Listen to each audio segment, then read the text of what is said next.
Hello and welcome to the Squeaky Bum Time podcast with Mike and Laurent. It is Thursday, December 8th. In this episode, we will review the entire round of 16, discuss the end of Ronaldo and all the narratives that are going on, and preview the quarterfinals. Oh my God, this thing's almost over. But first, Mike, what is your big takeaway from the round of 16? Do you have some heat for us? No, I No think that heat. I think I'm happy for Morocco. I think that for Spain to not score a goal in 120 minutes and 3 penalties is remarkable. Yes, They parked the bus, right? Let's be very clear about what they did, right? But but good. But it was good heroic for bus them. parking. Good for them. Really valiant effort, fun game. I loved the Moroccan keeper talking shit before the penalties. Very Emmy Martinez-ish. Yes. Copa America. Loved that. So that's my big takeaway, right? That's the headline for me, is that not so much that Spain are out, but that Morocco is back in the quarter. Yeah. Not back in the quarter. They're in the quarters. Everything else pretty chalky. And obviously the nod to Japan, who put up probably the most valiant fight of any loser in the round of 16. So hat off to them. God bless them. Somebody in our WhatsApp group, and which by the way is super fun. You should join that if you're listening. We have it in the description. You gotta contact us because we get a lot of Nigerian princes.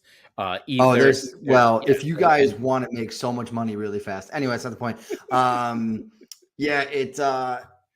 Somebody made the point that I can remember who it was, that they said they didn't go down very easily. They were very valiant and almost to a detriment. And you fucking just hate to see that. But that you hate to see that that it hurts them doing the right thing. But one of the more enjoyable teams to watch in the tournament. One of the teams that cost me a shit ton of money. Japan is no longer. So And speaking of no longer, our beloved U.S. men's national team bows out to the Netherlands in a game that they were right in, that they could have won. Pulisic has, for my money, the best chance of the game of probably either team early, 5 minutes in. Duffs it. I thought for sure he was offside. I didn't even move, in fact, when he shot it. The far man was keeping him on. It's a bag of what ifs for the U.S., and it always feels like that, right? 2014 was like that too with Wondolowski, but in 2010, there's not the despair you usually feel, right? It's a name brand loss. It's like it's the Dutch, it's Van Gaal. Oh, sure. It was a little bit of a bridge too far. I mean, can we fault the goals, right? Adams on the first, not tracking. That was the most shocking thing to me of the whole tournament. I think they could probably burnt out, and then Dest on the third. The second, but they were really. I mean, the Dutch goal was like bing bang boom bum bum bum boom, and of course, Van Gaal got a lot of credit, and he actually hammered. He hammered because you know how Van Gaal is always very honest. He hammered Berhalter. First, he raised them pregame, and the post. He's like, we knew exactly what they were going to do, and they never adapted. I was like, ouch. Yeah. And yet they could have been 2-0 down at half. Sure. But listen, the Netherlands is not a good side. They're a historical side, but they were a name brand that you could have added to your bedpost. You could have knocked them off. So but it's unfortunate. But when they wanted to play, they got through the U.S. and then they sort of sat deep. But I think the thing that's really fascinating for me, and I know this is obvious, and maybe I'm naive and dumb and weird, and I don't get it. It's just you are, the tactics and the way people play is just completely different than club. I don't think that you can play strict offensive, beautiful game, tiki-taka stuff and win. I think you've got to be Brazil can, but they're also stout defensive, and they go 3 deep and 4 deep, and that's philosophically that's what they do. But just like you have to be defensive, you have to be solidity first. And guys like Deschamps, who you're just like, can you just take the handbrake off of France? And they're like, no, we're not going to do that. Right, or England, when you're like, can you just take the handbrake off of England? No. We're not giving up shit. That's it. You think about there's 2 reasons for that. But then you think about Germany, who are like trying to play and they just get hit on the break. Yeah, because they're not solid enough. Right. Okay, and so you hit on one of them. I think there's 2 reasons for that. A, It's not club football. You can't choose who is on your team realistically, right? So that's a huge piece of it. In so much as you sort of kind of can with the dual nationals and all that shit, but you can't go out and get somebody like, we need a holding midfielder. You can't to go change out our view. You're just like, you know how I always make that line, it's like, y'all, you're only as good as your weakest link. You have to literally play to your weakest link. Like, yes, no, we literally don't have good central defense. Even though we have all these attackers, we cannot play that way. Yeah, right. And so, yeah, I mean, look at the U.S. We just don't have a we've never, ever, since Brian McBride, never had a striker, right? And he was just a poacher-y kind of yeah. A 10-goal guy in the Premier League, which is pretty good.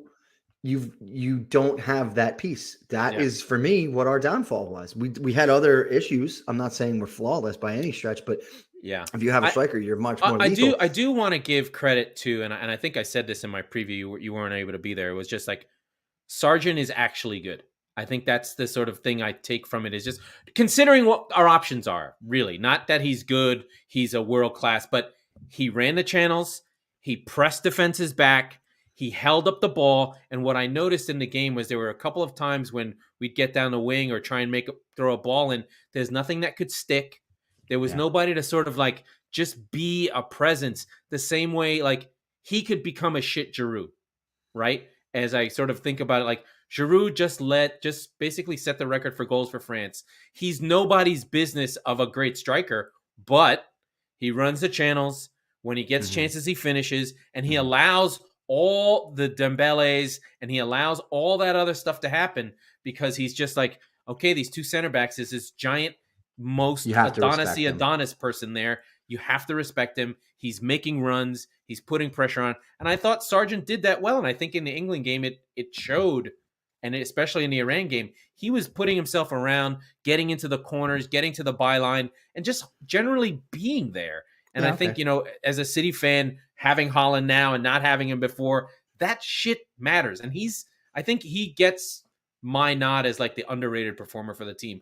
Simply by him getting pulled out, you could see the difference. And Ferreira wasn't ready. He just didn't provide that. It makes me sad going back into the team, right? Like you could tell Weston didn't have it. He was still struggling through something. They were all done. Yeah. And Jedi towards the end was on fumes. He made a mistake for the third goal. You know what? I don't even call it a mistake. But him and Ream got confused and they kind of just didn't pick up Dumfries on the other side. Right. They both went to the striker and it's just like, and Ream's like, what are you doing, dude? But why are you here? He's playing hurt. He's trying to struggle through it. And it was just one of those where it's like, he's going to get beat. It was funny when we scored the first goal, or when we scored our goal, to make it 2-1. The only thing you could guarantee was that it wasn't going to end 2-1. You didn't know which way it was going to go. We gave it up so quickly after that too. That's the thing that made me think the Dutch had a gear and had a plan for all that. I think Van Gaal really shows, a lot of these national team coaches are all vibes. You know what I mean? They're just like kind of just play defensive and kind of are positive guys the way Southgate is. But Van Gaal's no joke, right? This guy is a guy who's won the Champions League, guy who's built teams, guy who's, won, as much as United fans want to shit on him, they won the FA Cup with him. They didn't like it. They didn't like what they saw, but guy took that Dutch team that kicked lumps out of Spain. They just kicked Alonso in the chest. Took them to the final. I bet you that United fans, since Van Gaal has left, before Ten Hag, you would have asked them who the best manager since Sir Alex left, it's Van Gaal. Well, I mean, Mourinho had an 81-point season, but it was ugly. Yeah, but they just hated him, right? They hated Van Gaal because he wasn't Sir Alex. They hated Jose because he's Jose. Yeah. But anyway, so U.S. takeaways. I think Adams, the team, I think they played well. I think and now we're in another phase where Berhalter is up for a contract. Mm-hmm. He's looking at club teams. I think he's going to go for Europe. Maybe the U.S. men's national team job does open. And I think the best option, and I know this sounds controversial, I don't think it's going to be Marsh. I think it's Jim Curtin from Philadelphia Union. Okay. Really good coach, really good with young players, has had 4 years in a row of growth with that team. And I do think, I've come around on this, I do think it has to be an American coach. I don't think you can go international. I don't think you can do that to start your program and kind of get your team's expectations, but I think there has to be an Americanness to it.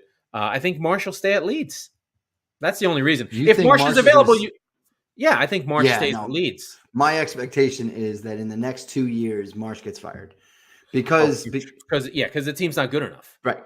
And what I'm saying is, if we've got not 2 years until qualification starts to matter, right? Yeah. And oh, by the way, we're automatically though. We're automatically in. Yeah. So it doesn't matter. Yeah. And another thing, if we weren't automatically in, the field is expanding. We're in. It's not a problem, right? Yeah. So sure. I think if you lose Berhalter, you have a caretaker, and you just wait. And you just see for about a year plus. You get some guy I don't know. to cut his teeth. You let fucking Landon Donovan do it. I don't care, right? Because it doesn't matter. It doesn't matter. Yeah, maybe they do let Donovan do it for all I know. Yeah, sure. I don't think that's let me be very clear on record. I don't think that's a good idea. He's been the coach of my team, San Diego Loyal. I'm very, very familiar with Landon Donovan as a coach. We gave up more second half goals than any team I've ever seen. And we did lead the league in goals, but we did lose at the first hurdle to the champions of the USL. My point is that it could be me and you tag team in the fucking position. Yeah, it's not going to matter. Sure. So do you think Jesse Marsh is looking for a job in the next 3 years? Because I do. Yeah, but maybe he wants club. Maybe he's not the right guy. I don't know. I think if it's not Marsh, I think Curtin is the next up and coming young coach. I know it sounds crazy for me to talk. Maybe it's Cherundolo. Maybe he leaves LAFC. I could see that. And he wants to do that. Coming off a championship. Anyway, I think we put a bow on the U.S. men's national team. A positive experience overall. The guys get a lot of learnings from this. I think institutionally we know the U.S. is not ready. Maybe they may never win a World Cup in our lifetime, but I think, we go into 26 with a clear goal of progression into a quarterfinal, into a semifinal, which I think is an option, especially if our players go a rung higher. If Adams is now in a Champions League team week in and week out, we know McKennie already is. If we find in the next 3 years we have a young defender who is just lights out, I think in our keeper, in Turner, we have a good keeper. He may want to leave. That's okay. He may want to leave Arsenal and go to a championship team, and maybe he'll just take Zach Steffen's job at Middlesbrough because he's not even playing. But I thought he was good. He made really good saves. His distribution was fine. I thought he was great. Yeah. And then there may be growth in Sargent. He may be that 15 goal scorer. He could be when if Norwich get promoted or they want to sell him on if they don't make it and they need to make money. He'll be that guy who's in that group of strikers in that teams 15 to 25 of England, right? That middle 10 group where it's just like Josh Sargent, and he gets a run and he has a Bamford-like season. And he has a 17-goal season. Yeah, it could happen. Right? Yeah, I could see that. One last parting note on the U.S., and I said this in our very first World Cup preview episode. I want to caution that World Cup progress is not linear. Right. No. I said that just because the U.S. did something this time doesn't really mean shit for 2026. They played well, though. No. Play well again. Of course. But the expectation is, okay, we did this. Now we'll go one better. No, it's the goal. It's the goal setting, of course, but it doesn't necessarily mean we're automatically at the rung that we got to this time. No. Right. There may be a consolidation where we don't get out of the group.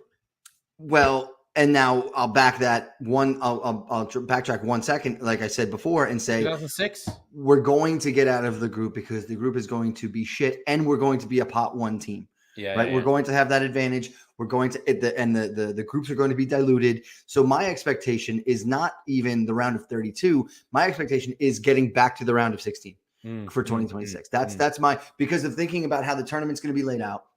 And how we're going to be a host nation, which means we're going to get a good draw 95% of the time, right? Yeah. So we're going to get a good group.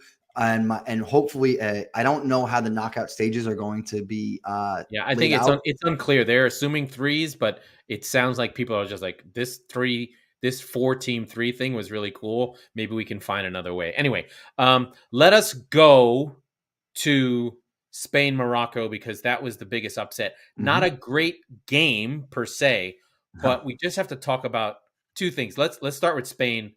Let me just give you a stat. Are you ready for a crazy stat? I'm ready. Yeah. Spain made 1,088 passes at 89% accuracy. How many shots on target did they have? One. How many shots did they take? 13. Yeah. That's just, I mean, you think about a team that didn't want the ball in Morocco. You just let Spain, they just went backwards and forwards and backwards and forwards. Somebody shoot the goddamn ball. I don't understand this Spanish thing. They've got this philosophical thing, and Luis Enrique was even saying it, like, and same thing with Rodri. They're brainwashed into this, like, oh, we played well. You did not play well if you just went one side to the other side. This is not playing well. You did not threaten Morocco. You got to go after them. They're not sitting there to hang out. Throw the ball, go over the top, do something that's not nothing. They did nothing, and they didn't deserve to win. That's my take on Spain.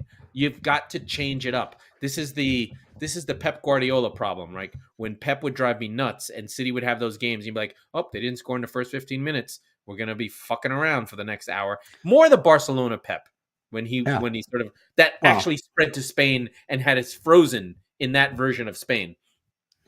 But you've got to put the ball in behind. Like, where are the runners? Where is Torres? Where the fuck are these guys? Can you get to the byline? What do you think is Spain's fatal flaw? They don't have a striker. Thank you. Yeah. Right? They have Torres, they have Olmo, they have and they have all these star wingers. What did that look an awful lot like to you? It looked like City. It looked like City pre-Holland. Yeah. It looked like City playing Crystal Palace. But City would get to the byline, and there would be sometimes a guy would get to the box, and De Bruyne would shoot, and we won the league, and went to the semifinal and had Spain and had Madrid dead to rights until the fucking God came and destroyed my soul. Without a striker, right? Like, there were guys that would do things. They would get to the byline. You'd have Raheem in the back post. They had crosses that got smashed across the box. There's nobody there. Like, what are you doing? Get to the back post. Like, these are things that, like, you have to know. You have to have a football brain. And I know this sounds crazy, like I'm some kind of genius, but if someone's about to cross the ball, you got to get to the back post, because that's where the goals go in. Like, even I know that. I'm no fucking genius. And Ferran Torres, who thought he was hot shit, was like, oh, I'm going to leave City, and City made a lot of money out of him. You just did not get any stock. You went to Barca, and now you're shit for Spain. And Morocco, while they had a great game plan and defense, they haven't given up any goals, and Bono was great, and all that is fine. And Ziyech and all those French-trained players, because France just puts everyone on to the World Cup, they didn't have to do that much. They just had to be solid, not make mistakes, and let, it was like a rope-a-dope. Like, go ahead, we'll play for penalties. I don't care. You're going to miss. Yeah, I mean, and then, like we said, getting back to at the top of the show, getting back to the keeper, Bono. Yeah, well, he plays in Spain. He knows them. Yeah, and he just stared them down and said, "I know where you're going."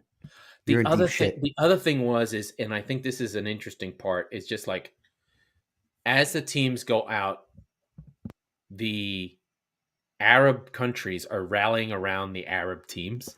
And so that was a home game, and it was loud, and all of them got behind Morocco. It's like, are you a Muslim team? Is there a freaking star and a moon on your goddamn flag? We're with you, brother. Yeah. So Morocco got that backing, and I think that was interesting. And they're gonna have a home game against in the quarterfinals for sure. I wouldn't against Portugal. That is going to be tough for Portugal, but they're playing way above their head. Ziyech was good. The penalties were good. And then I think there's like this scourge. I think Ivan Toney has got everyone thinking that you can just do a slow walk up and I talked about it in the WhatsApp group. You just got to go old school. When in doubt, just hit it hard. Just run and fucking slam it. I mean, Olmo came. Was it Olmo? I know. One of everybody's the guys afraid of just missing. Hit the post. Everybody's afraid, not just missing the penalty, missing the net. Right? Yeah, like everybody's afraid of skying it. I mean, okay. Do you guys not practice this shit? Like, of course because you do. The only way can't be practiced. The nerves of that situation can't be replicated, of course. Right. But the only way you can, like, I almost feel like, and I don't have stats to back this up, I'm talking strictly out of my ass, but it's the percentage chance. I guess going into a penalty, you probably have about a 70 to 75% chance. The number is 70%. Okay. So I'm not talking all the way out of my ass. So then if you were to go to the slow run up and basically take one of your weapons as a shooter away, which is velocity, right? I got to think that 70 becomes a 40, right? Like, Well, yeah, you're taking away. You've just got to have a side and just nail it. Just and go. If he knows your side, just hammer it. If he knows it, it still could go through him, right? Yeah, like exactly. If what you're saying is, if I take the velocity part off of the attempt, you're basically saying it's a 50-50 chance. Yeah. Right. And the penalties have been awful. And we can jump to the other penalty game, Japan, which was much more heroic. They were really in the game against Croatia. Both teams kind of shut it down and we're just like, you know what? Neither of us are scoring in this thing. Let's just do it the old-fashioned way. Let's just do it the old-fashioned way. But Japan's really went poorly as well. And the Croatians, obviously, narrative is, they're veterans. It's Modric. Modric wasn't on the pitch. They took him off already. He wasn't. But Modric was a boss as usual. And Croatia continues to be underestimated. I think the interesting thing about Croatia is last time they went through 3 different penalty shootouts or extra time at least to win games. They just have the nous. They've got something in them. I think when you have... There's something about a midfielder that really can control a game a lot more than a striker in a weird way, because Modric he's deep. He's taking things off defense. He's moving in, he's in the midfield. He gets in the final third. That idea that he's much more involved in things and can affect the game in different ways. Those extra touches around the corner that make there be a break, the taking of free kicks. No, but I mean, there's just so many more touches, so much more influence. Yeah, you have so much more control, right? Like the striker is a finisher. Yeah. The headline, right? But the striker is the if it's a car, the striker is the color paint that it is. Right? Yeah. And the midfielder, the central midfielder, is the engine, right? Yeah, so he's fantastic, and him and Kovacic are just. I got a great car in my garage. Yeah, they're just good. No engine, right? The header from your boy Perisic was incredible. Love him. He's like, so I read something like he's so good in World Cups, it makes you think that he's the greatest player of all time, but he's only okay for Spurs. And we could jump around. I mean, we have a kind of order of operations that we were going on, but I do want to touch on. Let's go to Argentina. Argentina are all about Messi. Messi scores the goal. I have my one comment for Australia is they gave up 2 goals. One of them is like, you're Australia.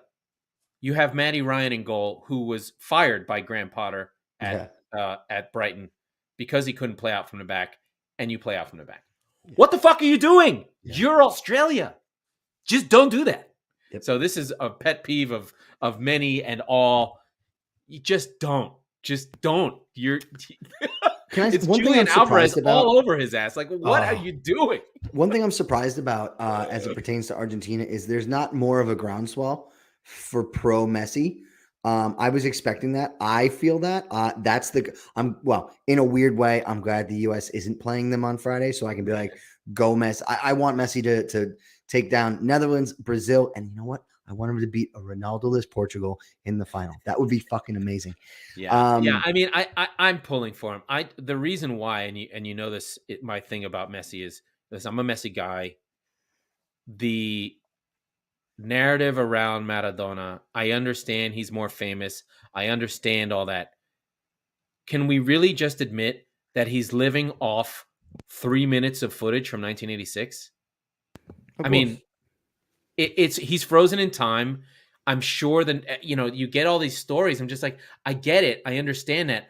I have seen every single one of Messi's games. Like, the amount of footage we have is he doesn't get to be a legend. He gets to see, we saw everything. And, you'd have all these shows when Messi would score an incredible goal in that peak sort of 2009 through 15, I guess. We're just like, I don't have any more words to say about him because we've said everything. Whereas Maradona gets to be frozen as this flawed cocaine George Best bad boy. Oh, look at poor old Maradona being weird. The guy had no cartilage in his face. I mean, he's like 5 years from becoming Artie Lang. Do you know what I mean? Like, but he's lovable and charming, and he's religious, and he has that. I get it. I didn't watch it enough. I can't say. I'm sure the feelings of it, of watching a World Cup and seeing him run through the English defense that we've seen a million times, and the hand of God and all these things. But there's no way that he was better than Messi. None. Zero. None possible. Whatsoever. Right. There's just none. It's not possible. But yeah, there's no way. I'm excited for them. I think they're going to take the Netherlands. But let's. Yeah, they should. But Van Gaal is going to use everything he can. He's going to do Passchendaele. He's going to open up the dikes. He's going to flood the pitch. He's going to do what the Dutch would do if they were at war. He's going to make sure it's market garden like the Germans and open up all the things so that when the paratroopers come in, they land in the water and drown. That's my World War II reference. I have some I have some older ones when we get to France, England. I've got some old school stuff. Well, let's start talking about that. I think England gave the people what they wanted. They smashed Senegal from start to finish. Harry Kane again was good. The team was good. He's everything to this team. And England fans are starting to be forced to admit that he's the best player. Did you actually listen to the Burling thing? I did. It was shocking. It was good. Come on. It was shocking. It was shocking. No, he's the best English player they've ever had, full stop. Yeah. And he's doing the same thing he does for Tottenham now. He's playing two positions. Yeah. He's making, Jack Grealish irrelevant. The story of this game, though, is Bellingham. And this narrative for England is Bellingham and how he's changed their stodginess through athleticism and power. He now partnered with Rice. He now gives them an outlet that can take them from defense to attack to get that ball to Kane. The problem was no one was getting the ball to Kane to hit those balls around the corner. It would go backwards. It would go sideways. It would go to the fullback and they would cross it and there would be nobody there and whatever. But now you have this dynamic runner who's pressing forward and really driving the team forward. And I do hope that the hyperbolic England machine does not kill this kid, but he's athletic. He's big. Stay out of England. yeah. He's not in England, which is good for him. But when you look at him, he's got that big frame where you're kind of like, oh, he's 19 years old. I know this is a little bit crazy, but as I watched him, I couldn't help think of like a LeBron, like a teenager who's got a man's body. Sure. And you're just like, holy shit, this is something else. And then every interview with him, every conversation with him he's got that super brain, that super head where you're just like, oh, he has the other thing. He's not Jack Grealish getting drunk. He's like, I'm very serious about this. I'm competitive as fuck. I'm going to go win this game. Defending his teammates, being like, yo, stop shitting on fucking Jordan Henderson. He's our captain. He's really fucking good. And I pass him the ball. If he goes to Liverpool, fine. I don't think he will. He should try and take a team that's out of the ordinary and be like, this is my team. Fuck you guys. I'm Aston Villa. Exactly. Like something weird like that. But he's been great. And he was a part of both goals. He set up the Henderson goal, and then he makes the run that's Foden to Kane for the second goal, and then the third I don't even remember. But really strong performances, and we're getting to the point where and we'll talk about this in a minute, but just all the teams are really fucking good. I mean, we talked about it earlier, but just they haven't had any liabilities from. I mean, Pickford did make an early save in that Senegal game. Senegal had a moment where it was touch and go. Once England scored a first goal, they died. They were just like, oh, we're Senegal. They just, I do think, and a Mane-less Senegal, right? It has to be said. Yeah, but they shouldn't have dropped like that. Like they were fine. I think that's something that happens, and this is all anecdotal, and I don't know, and maybe we have African listeners or English fans who are of African descent. Just what is it about something with some of these lesser nations or less history, or there's an inferiority complex that like when something goes wrong, maybe it's not Africa, maybe it's just any team. A lot of teams. England was like this. I shouldn't have said that. They were like this. They collapse. They can't. They somehow the prongs. moment gets to them and they go, "Oh, it's England. We can't possibly recover." See, I think you're only looking at half the pitch here, right? When something happens, when England score a goal, two things happen. Senegal goes fuck, and England is like sharks with blood in the water, right? Yeah. And so they go, We got something. No. We see you flinching, and we're not going to stop. Right. And so that's kind of so yes, it's both. That may be true about Senegal. The nerves on both sides. And I don't know. But I keep pressing and pushing down on them. Right? But I think that about the USA. There's these moments where you're just like, oh, we're playing the Netherlands. Oh, we give a goal. We can't possibly beat them. Or I don't know. We're playing Germany, but it didn't feel that way. Some of the teams, like the Japanese against Germany or South Korea or all those things, they never felt that way. That was what made it so interesting, is that they did continue to fight. Or South Korea against Spain, rather, when they just kept going, which was amazing. Well, actually, Japan? Japan beat Germany and Spain. Yeah, I know. I had not Japan in both those games. Yeah, so that was pretty wild. And then I think we would be remiss if we didn't talk Poland, France. Easy game, not a problem. Mbappe being just wide open and free. And then we sort of quickly talked about Giroud. He sets the record for goals for France. That's a name brand country, and he's not a name brand striker. He takes it off of Thierry Henry, and I think it'd be unfair to sort of shit on Giroud. He's just there, filling space, doing his thing. He's not the striker you want. He's the striker you need, and he allows Mbappe and Dembele to do the things they do. And they haven't. I mean, we said earlier on, like, Poland are awful, but this was weirdly their best performance. They kind of took it to France a little bit. Sure. They get a consolation goal, but they just are not possible. And then I had one comment about this game.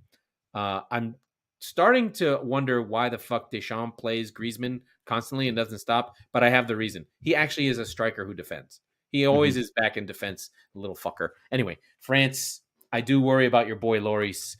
He's always fucking dropping something, making a weird pass. Yeesh. Well, that's going to set up the best game of the tournament, I think. We'll go through the final, and this is going to be the best game, right? So England-France quarterfinals, Saturday afternoon, 10 p.m. local time in Qatar, which is what a couple of our games were.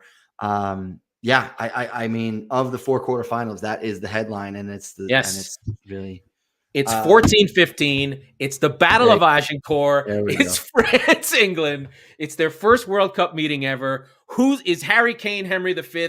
Who will be the British archers? Is it going to be Kyle Walker locking down Mbappe? This is just like a battle of heavyweights. I think the weird thing for England is their media is just like, what are we going to do against Mbappe? When really they should start thinking, what's France going to do with Kane? Like, they have players who can hurt people. They've got to change their mentality of like, no. You have to adapt to us. Whereas their media is all just, we're doomed. Can I just do my one thing that I researched for the Portuguese teams that we didn't talk about, Portugal and Brazil? I'm going to have to practice this. Now na cara, not in the face. Portugal and Brazil both smashed their opponents. Goodness. And all we got out of this narrative was Ronaldo not playing and a hat trick from Gonzalo Ramos. And then your boy Richarlison, the celebrating and doing the chicken neck dance with Tite, a little bit much. Yeah, no, I want Brazil. I'm just on behalf of everyone who had to deal with that. I want Brazil. And just to sort of keep it in, they're going to get Croatia, Brazil, because we started doing the previews. And they're going to just muck the shit out of that game. And you know what? It's going to frustrate Brazil. Yeah. It's the right strategy because it's going to frustrate Brazil, right? Yeah. And they want to have their flashy bullshit. And the less they're able to do that, the more it benefits that. And the Croatians are shit. They're going to kick Neymar. They're not stupid. They're not going to be like the South Koreans and be nice. They're going to fucking give it to him. As well they should. But the Koreans, take a red. Go home in a bag. Come on. Let's go. I wanted the Koreans to just like find that extra gear. But yeah, so Portugal I think we should talk about Ronaldo a little bit, even though he wants us to. I hate him. I hate him. It's over, right? It's just completely over. It's just so. It's. I don't know what depressing is the word, but like, it's icky. It's sad, right? Like, hey, buddy, you got away with this, at Juventus, realistically. Yeah. Right. You went to United. You threw a 16, 18-month hissy fit. Basically. And okay, you're fresh off of that, and you do the exact same thing with Portugal. By the way, the Portugal that you always said you cared about more than anything, the 2016 Euros, he was hurt and he was like coaching on the sideline. So it's so grossly apparent now that it actually was, and we knew this at the club level, Mask but off. even it's so always all about you. It's like, come on, dude. And for a long time it was, because you're the best player in the world for a long time. Yeah. And now you're not. You're the fourth best attacker on your national team. Yeah. Fifth if you count Diego Jota. So I just our guy Gonzalo Ramos, the guy from Wolves, it's a hat trick, the youngest player to get a hat trick in the World Cup, and they have to deal with the bullshit of whatever. I mean, like Benfica, he's another young Benfica guy. They're going to sell him now for billions of dollars, and that'll fund their next striker that they find. Right. So he gets his hat trick, and Pepe's still there, but there's a way to do it, right? You've got a guy like Pepe who's 38. He's 4 years older than Ronaldo, scoring goals, fighting for the team, fighting for the shirt, and you've got Ronaldo just, why are you taking me off? I'm like, dude, you're cooked. And just not only that, there's no self-awareness, there's no grace, and I think that's the important thing here. Like, but those super competitive guys, that's what happens, right? That's how it goes. But again, you should want, and I understand you've won everything there is to win at the club level. You don't give a fuck anymore. Okay, fine. I still don't like it, but I can put that aside and I can pretend for a second. But if you do that on the national team level, like, you shouldn't be allowed in the stadium for the next game. You should be sent home, to wherever the fuck you just signed that huge Saudi Arabia. Go cash. Go count your money. You know what it has to be. Nobody cares. It has to be this. I think he could probably handle it. It's that Messi is still doing it. Okay. It's that but you know what I mean? I'm just sort of like trying to be empathetic and think about it in his head. He's just like, fuck, but Messi's still going. Why can't I do that? Because you never learned to pass. Yeah, right. So, yeah, I mean, I didn't mean to jump out of that, but I just wanted to cover the Portugal teams, the Brazilian team. They got in trouble for dancing, open a little question about whether you should be dancing. It's about fun. It doesn't bother me. A word on Portugal, and I read this after the fact. I think it was the first goal, right? 5 minutes in by Gonzalo Ramos. If you notice, your very own Bernardo Silva does not celebrate, right? Did you see this? No, what happened? Okay, so the entire team in subs goes and piles on off the field in the corner, behind the corner flag. Bernardo Silva stops at the corner flag, and he looks like he's pouting. He looks like he's pulling a Ronaldo. But in actuality, he's staying on the field. If everybody is off the field, then the opposition can play it right from kickoff and go and score. Very smart. So he stopped. And if you watch, there's a picture of him standing there, and it looks like he's being the asshole. No. He's actually smart and holding the line. So very, very wise by your friend Bernardo Silva. Well, I'm sure that's one of those details that Pep probably taught him, just to give Pep some credit. Oh, I'm sure it was. A sick fuck. Anyway, that team's good. I hate Bruno. They're the most complaining team in the world, but it looks like they've got something, and it involves not having Ronaldo, and it completely unlocks and makes everything free and opens everything up, and everyone's free. They all respect him, and so it makes them play tight because they don't want to get yelled at. And when he's not there, they're all just like, "Oh, we're a team again. We can play the way we want to." I think the shocking thing is that the coach actually did it in the middle. He played him for the first 3 games and then didn't. So I doubt we'll see him again. I don't see any reason why Ronaldo should play again, especially the way he's behaved. Okay, now we can go to the Battle of Agincourt. Sorry, I just wanted to go back so we can go forward again. All right, let's get it. But yeah, England, France. This is big. This is a big deal. It's so hard. You know how we talked about so many times. Like, how do we handle buildup? Do you know what I mean? Like, this is like as big a game as there is. It should get the biggest ratings in the world. Do you know what I mean? Like, between these two countries, they've all colonized about all of Africa and half of Asia. So have they colonized? Did they colonize every team from the group stage? Yeah, I think so. So there's some connection to all of them. So it's just this amazing kind of like clash of history, clash of cultures, clash of like these heavyweights of history and politics and just all of it. And it just brings together, you know, everyone's history books. But there's really not that much to talk about in terms of the game of just like, how does France's weakened midfield deal with the English midfield? Is Declan Rice going to be there? He's hurt. Can they match up with Bellingham? I don't know. And then will Southgate be too defensive? We have to see Foden. We know we'll see Kane. And then Raheem Sterling, sadly, had to go home. His home was broken into. His family wasn't there, thank God. But he may come back. Will Southgate feel like he has to play him? Foden was fantastic. Again, the more that the younger players play, the better. I think the 5 sub thing makes these things less worrisome because teams have been using them. But I'm excited for this game. This is the biggest game of my footballing sort of interest. This is probably the biggest game since France and Italy in the final in 2006. Yeah, it's just massive. It's just massive. And then I think, you know, for other sort of more old school, Netherlands, Argentina, 78 rematch. Famously, the Kempas game, he scores 2. They win in extra time. This was actually the 78 World Cup was famously the first kind of like, oh, we don't care that we have dictators in charge. This was the military coup in Argentina where they famously used to take people in planes and throw them out into the Pacific Ocean. So this was really the moment that the darkness descended on FIFA. It was Qatar before Qatar, where we were like, this is fucked up. Why the fuck are we here? So, but famously, there's always the pictures of the streams and just shit all over the pitch. But Argentina wins that, and the Dutch haven't been to a final since. That was the last of the total football teams. I'm sorry, in 2010. But then, you know, they had gone in 74, I think. They went to 2 finals in a row. 74 was against Germany, right, with Cruyff? Yes. Where they completely dominated them and lost 2-1. I sent everyone on the chat this really good video of a Pakistani guy going through all the times that Germany has ruined football. Germany is the angel of death, so you should not feel bad for Germany. It's quite good.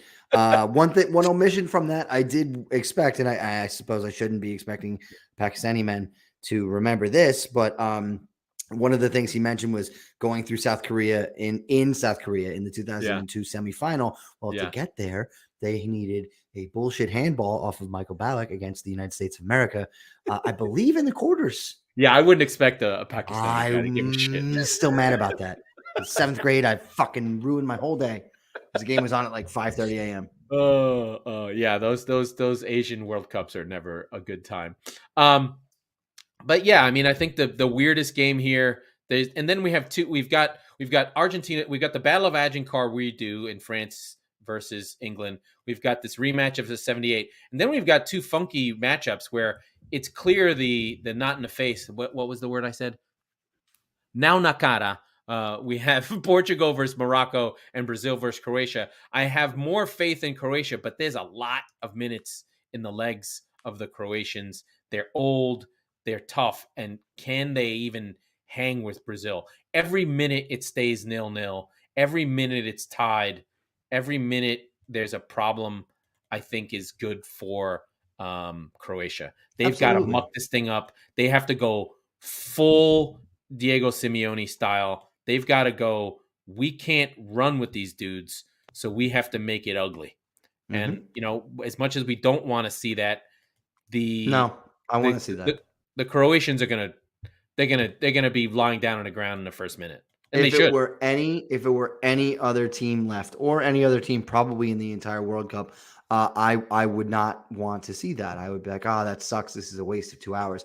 I want to see Brazil struggle and feel pain and lose on penalties. And lose on penalties. No, I want to see them. I want Neymar to miss it. I want to see them lose on an own goal in the 113th minute. Oh, I love it. I love it. And then I think if Cristiano was still the focal point for Portugal, I would have more worry against Morocco because then there would be no runs in behind.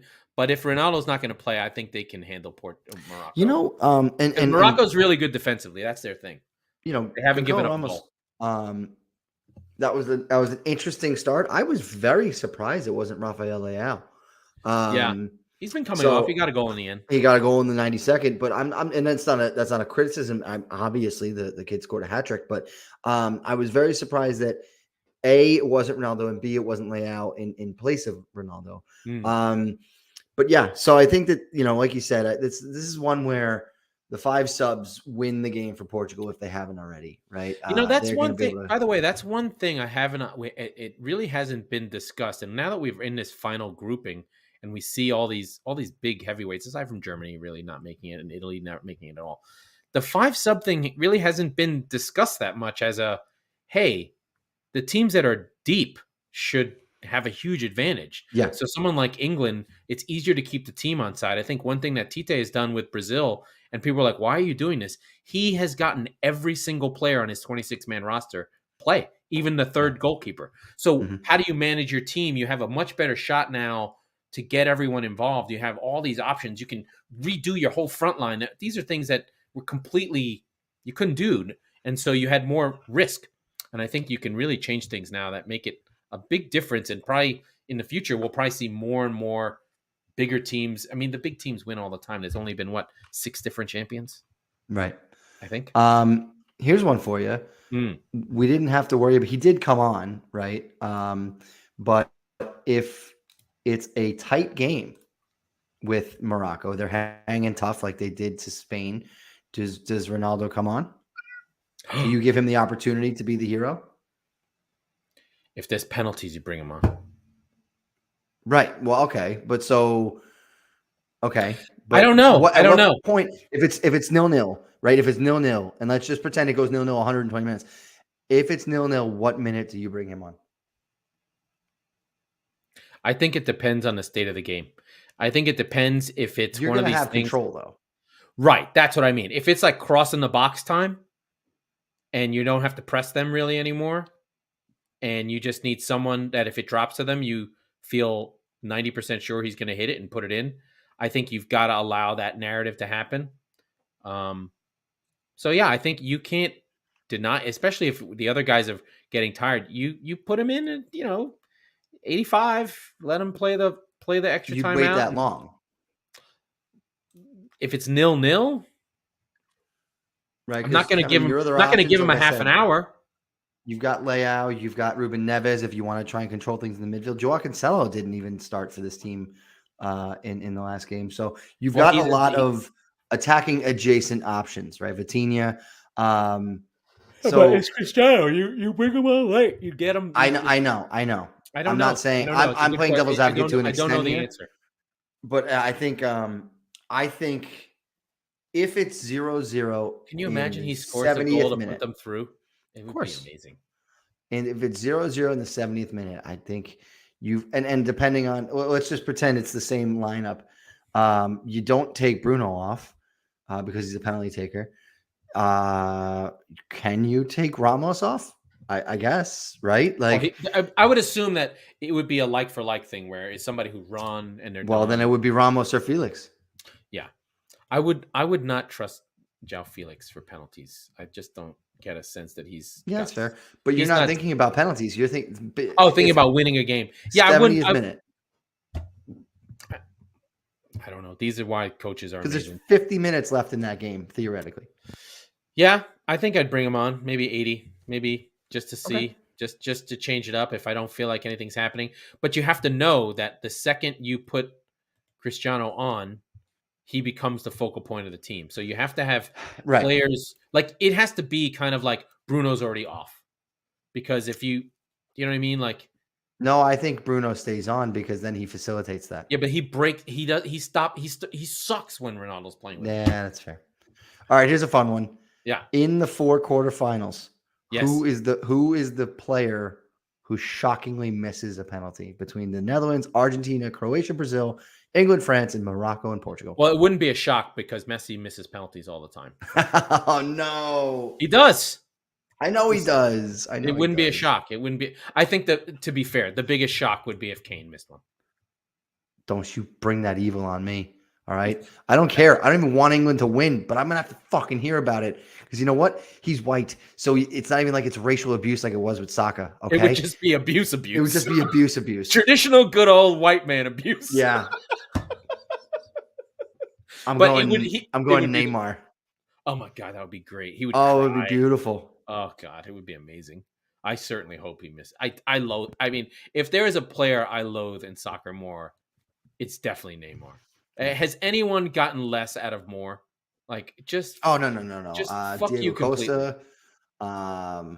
Diego Costa. No, I mean he's gotten more out of. Sorry, more out of. Oh yeah. He's just so good and just provides nothing. Like the holding onto the ball and then wondering why you get kicked. I'm like, dude, move the ball. Yeah, or that's fair. He's so good, and you just like, why are you injured again? Can you just not fucking get kicked? Yeah. Just move the ball. Your play for Brazil, they're amazing. Just get rid of it. And then he's like, "Oh, I got kicked. Why are they kicking me? Because you're a dick." Anyway, I think we're done. Yeah, I think that's it. We'll be excited. Wait. Predictions. Yes. Come on. France, England. What do you got? I've got England 2-1 in extra time. Harry Kane brace. England eats shit. 2-1 in extra time. So you're saying that he's going to score a goal in like the 100th minute? Yes. Okay. Dutch, Argentina. Argentina going away. Yeah, I don't know.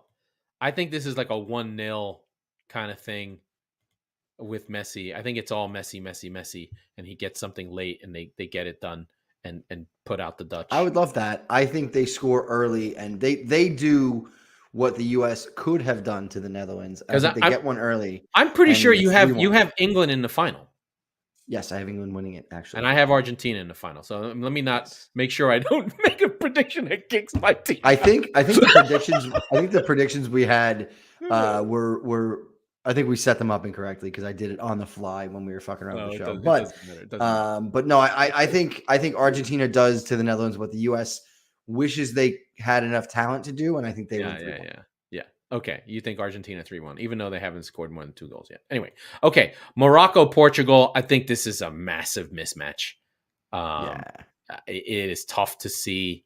It's tough to see Morocco going through again. It has to be Portugal. It has to. I can't see anything else. This is an easy one. It's like it's 2-0. It's 2-0. It's 3-0. I can't see Morocco scoring unless Ziyech runs free and they let them. There's no logic. Yeah, 1-0 to Portugal. I think they struggle and then they get the goal mid-second half. And is it Ronaldo? Does he come on? It's not. No, it's Bruno. It's Bruno. Okay, from the outside the box. Gotcha. Yes. And then Croatia, Brazil.